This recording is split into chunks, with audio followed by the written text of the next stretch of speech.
आसीगला खुशी खबर यदि आपण घरे दुईटी कन्या संतान थिबो बा आपण भी दुईटी कन्या संतानर बापा माँ होइथिबे जानतु आपण मानक पई खुशी खबर आनिचंती सरकार।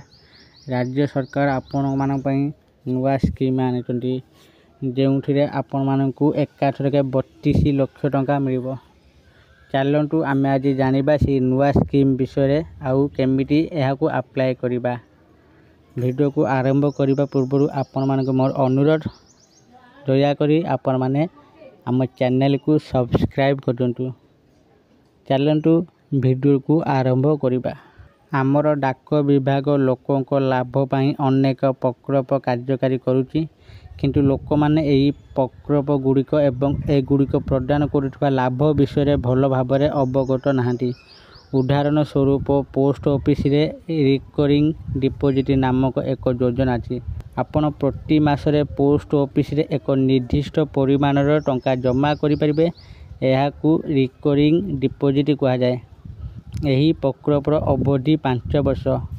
5 वर्ष पर आपण जमा करिथिबा राशि एवं सरकार द्वारा स्थिर करा जाइथिबा सुध पाइबे।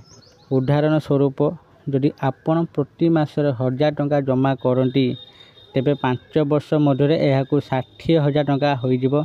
एथिरे सरकार प्राय 11,300 टंका सुध जोड़िबे जहा द्वारा आपण को मोट 61,000 टंका फेरी पाइबे। एहा व्यतीत पोस्ट ऑफिस रे विभिन्न संचय योजना मध्य उपलब्ध। सेमानक मध्यरु आज सबुठारु लोकप्रिय योजना हेउची सुकन्या समृद्धि योजना। एही प्रकल्पटी झियो मानक भविष्य को दृष्टि रखी डिजाइन करा जायछि। गोटिए परिवारर दुईटी झियो एही योजनार लाभ पाई परिबे। 10 वर्षरु कम बयसर झियो मानक पितामाता एही योजनारे निवेश करि परिबे। एही योजनारे आपनको 15 वर्ष पई टंका संचय करिबाकू पड़िबो। सरकार एबे एही प्रकल्प पई 100% पांठी जोगाई देउचंती। एहा 8.2% सुध हार प्रदान करुची। आपण एही योजनारे प्रतिवर्ष सर्वनिम्न 250 टंका सर्वाधिक 1,50,000 टंका पर्यंत जमा करि परिबे। 15 वर्ष पर जेतेबेले एही योजनार अवधि शेष होबो सेतेबेले आपण संचय करिथिबा टंका उपरे सुध सहित मोट राशि आपनको फेरस्त करा जिवो। तिरुपति मुख्य डाकघरर अधिकारी अनुଯାयी एहा कन्या संतानक पितामाताक पई एक बहुत उपयोगी योजना। एही प्रकल्प रे निवेश करी आपण झियो मानक भविष्य को उज्जवल करि परिबे। उदाहरण स्वरूप यदि आपण प्रति मासरे 3,000 टंका संचय करंती तेबे 15 वर्ष पर आपणकर 16 लाख टंका अधिक हेबो।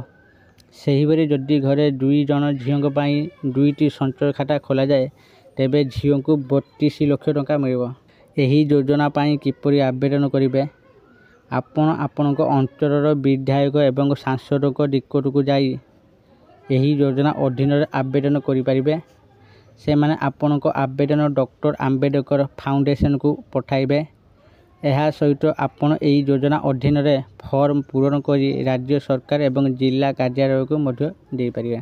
यदि आपणक घरे भी कन्या संतान अछि तो आपण माने बहुत भाग्यशाली। तो आपण माने भी एही सरकारी स्कीम रे लाभ उठांतु। आशा करूची आपण मानकु एही भिडियोटी निश्चित भाव में भल लागिथिबो। यदि आपण मानकु एही भिडियोटी भल लागुची भिडियो को लाइक शेयर और कमेंट करंतु। आ प्रथम थर आम चैनल को आसले आम चैनल को सब्सक्राइब करंतु। धन्यवाद।